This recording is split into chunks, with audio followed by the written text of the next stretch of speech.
Hey folks, welcome to another episode of High Grade Filler. Today we've got another CGC unboxing, and unlike my previous videos, I made a controversial decision. I decided not to clean and press this batch of 25 Moderns. And with the economy in the toilet and comic prices down, I thought about ways to save money, and I know what you're thinking. If you don't clean and press your books, are you going to get the highest grade you can possibly get? Well, I thought about that for a while, and I decided that the solution would be, one, to submit these books for a 9.8 pre-screen. And before I even did that, I put each of these raw books under the microscope and see if they passed my visual inspection, thinking that they were going to be 9.8 candidates or better. And let's consider this unboxing an experiment to see if I have the ability to scrutinize books correctly, because I certainly don't want a ton of these books coming back rejected, because that fee will pile up. And how do we decide whether or not this experiment is a success or not? Well, I crunched the numbers, and it seems that 10 is the break-even point. That is, if at least 10 of these books come back 9.8 or better, then we've broken even. But I'm not in the business of breaking even. I would like much better than that to consider this a success. And so I'm just gonna unofficially say that a success will mean at least 20 of these books have come back graded 9.8 or better. I don't know how many 9.8s we've gotten here, but the box is big, so that is an excellent sign. So without further ado, let's just dive into it.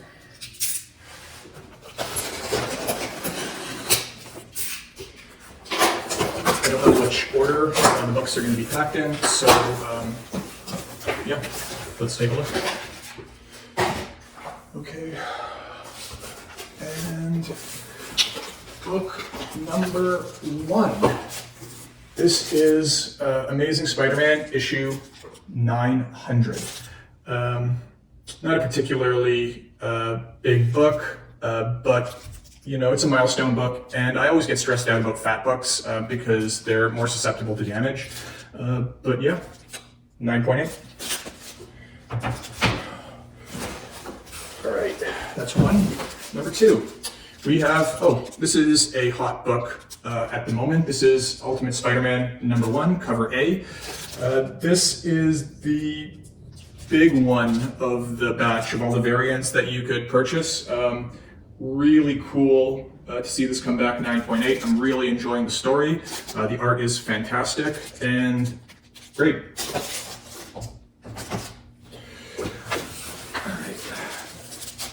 All right. Ultimate Spider-Man number 1. This is variant cover A. This is the black suit teaser. On release day, when I was looking at all the possible choices to buy, I had a feeling that this one was the one to get. And it looks like I was right based on the selling prices. I don't know. The black costume is iconic. People love it, and people love seeing Spider-Man wearing this costume. So I thought it was a no-brainer. Also 9.8. Next, we have, this is Amazing Spider-Man Volume 1, issue 798. This is a great Alex Ross cover of Spider-Man fighting the Green Goblin. Pretty cool. Lovely. I'm the original owner of the 4 books so far. I'm probably going to be the original owner for all of these books, but I'll call it out when I'm not. All right, we have Amazing Spider-Man Volume 5, number 1. This is the start of the Nick Spencer and Ryan Ottley run. I did not care for that run. I don't care for Ryan Ottley's art, and I didn't really think Nick Spencer accomplished much in terms of adding to Spider-Man's lore. All he did was tie up a bunch of decades-old storylines that were unpopular.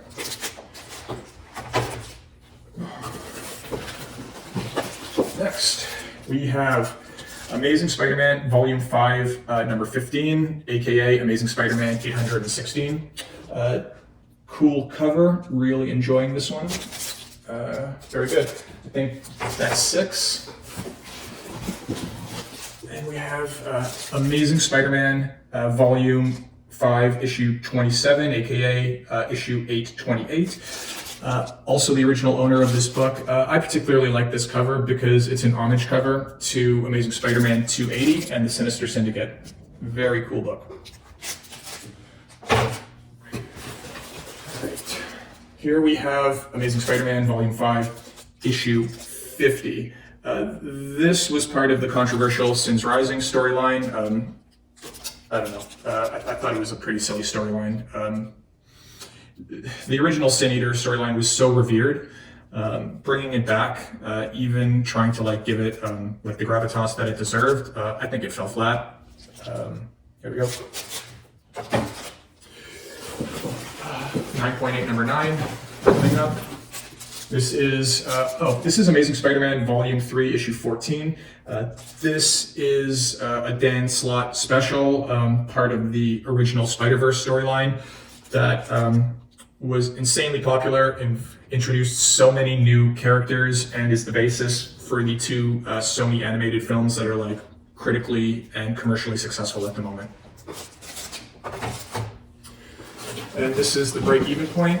This is 9.8, number 10. And this is Amazing Spider-Man number 1. This is the Volume 4 run. This, I think, is where Peter Parker was the CEO of Parker Industries. And one of the notes about this storyline that I really like is that they brought back the Spider-Mobile, except that they made it really, really cool, as opposed to like that corny vehicle, like the buggy that Spider-Man got in issue 130. All right, so as they say, every 9.8 from here on in is gravy. This is Amazing Spider-Man 14 from Volume 5, Alex Ross cover, and this is where Spider-Man and Iron Man teamed up against Regent. That character really didn't go anywhere. Next we have, this is awesome. This is Amazing Spider-Man issue 25. I love homage covers when they're tastefully done. And this is an homage cover of Spectacular Spider-Man number 2. But Alex Ross really changes it up just enough to make it his own. Instead of Norman Osborn in the Green Goblin costume, it's just Norman Osborn in like battle fatigues or like green camo with like a high-powered assault rifle instead of like his finger blasts. Very cool cover. All right, this is number 13. Oh, this is great. Another Alex Ross cover. This one is really cool, like the close-up of Spider-Man's portrait. This is issue 796. Very, very nice cover. Love Alex Ross. All right, what else do we have? Oh, okay. This is the one of the books where I'm not the original owner. I stopped collecting for the majority of the 400s and the 500s, so I had to backtrack to pick up like a copy for my collection. And this is Amazing Spider-Man 508. I think I picked it out of a dollar bin on sale maybe like 25 years ago. Glad that came back 9.8. This is the death of Ezekiel. Ezekiel is kind of a little bit more well-known now because of the bad Madam Web movie that just came out, and I think he was the antagonist. This wraps up the storyline where Ezekiel brings Spider-Man to South America to sacrifice him to a spider god. Some of these storylines, man.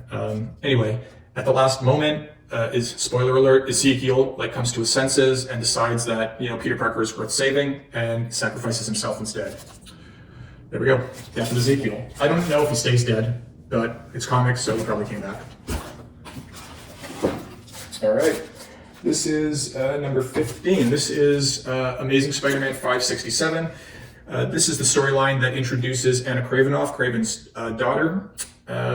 One thing that I think CGC should get on is it doesn't denote that this is the first appearance of Kraven's ex-wife, Sasha Kravinoff. But whatever. Still, love it. 9.8, white pages.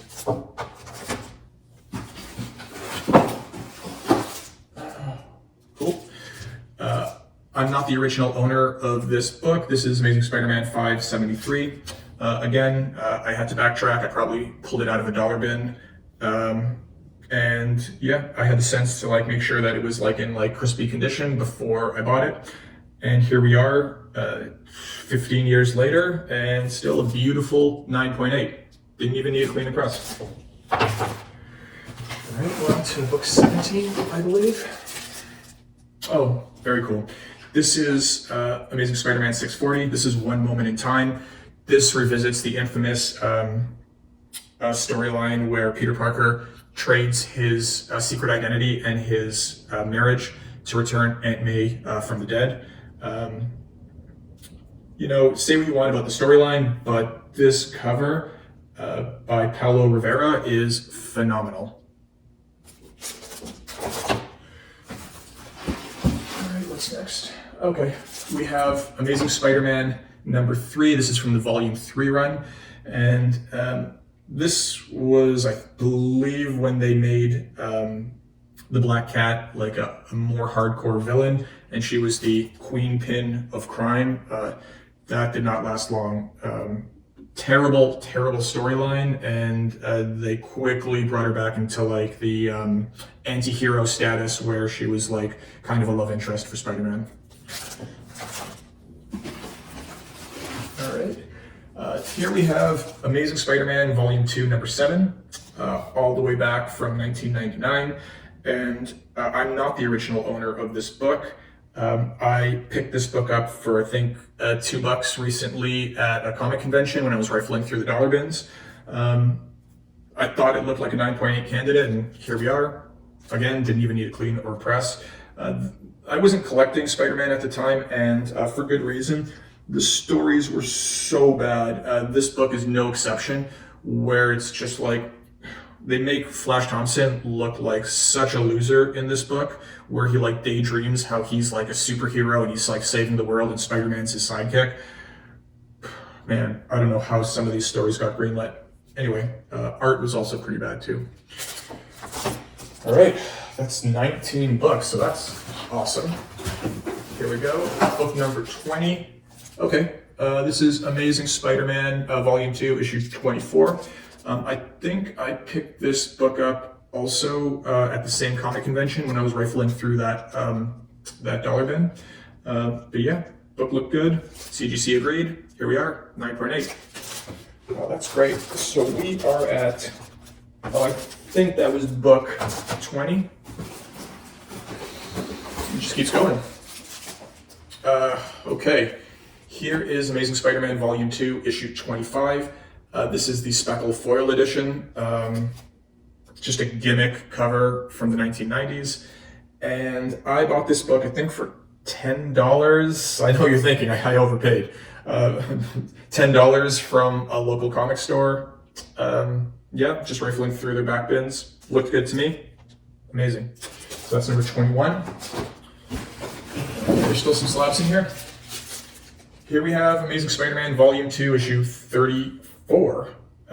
This is a cool John Romita Jr. cover.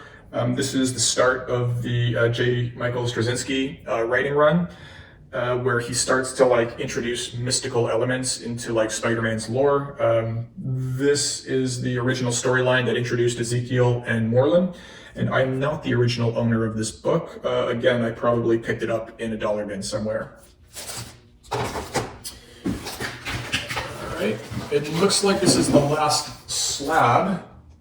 So this is Amazing Spider-Man 505.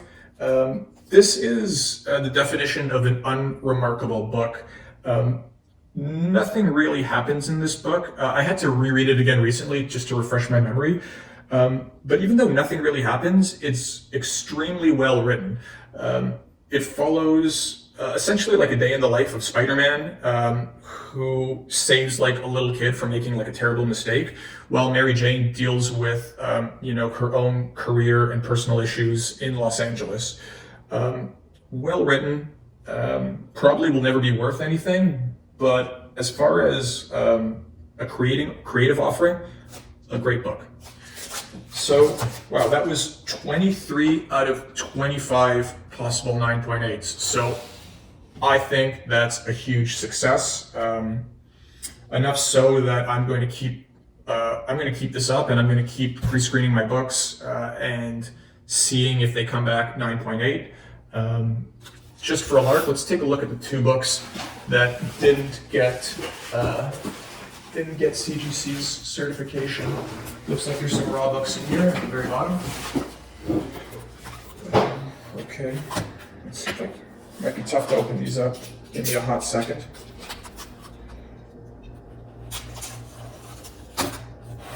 All right, still more tape.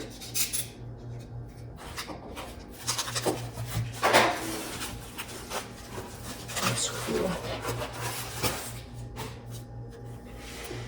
All right. Oh my God! Wow. I don't know what happened, but this book got demolished. I don't know who demolished it or when it happened, but I packed these books up so well. Take a look. I don't know if you can see, it just blew right off the staples, like violently. That fucking kind of blows. Pardon my language, I'll edit that out. Wow. I haven't had this happen before. I don't know if it was the mail service or CGC, but this book just fell apart. Like the pages just like have fallen off the cover. So that sucks. Let's see what's wrong with this other book. I remember thinking that this book was a huge, a huge shoe-in to be a 9.8. Nothing immediately pops out at me. I'll probably take a look on my own time, just out of curiosity. Maybe I missed something. Maybe it's just a 9.6. But yeah, I don't know. Video kind of ends on a bummer because now I have to get like another copy of this book for my personal collection because this is just like the cover is completely detached. But you know, let's focus on the good. We got 23 9.8s. Fantastic news, right? So that's all for today. Thanks for watching, and I'll see you next time. Take it easy.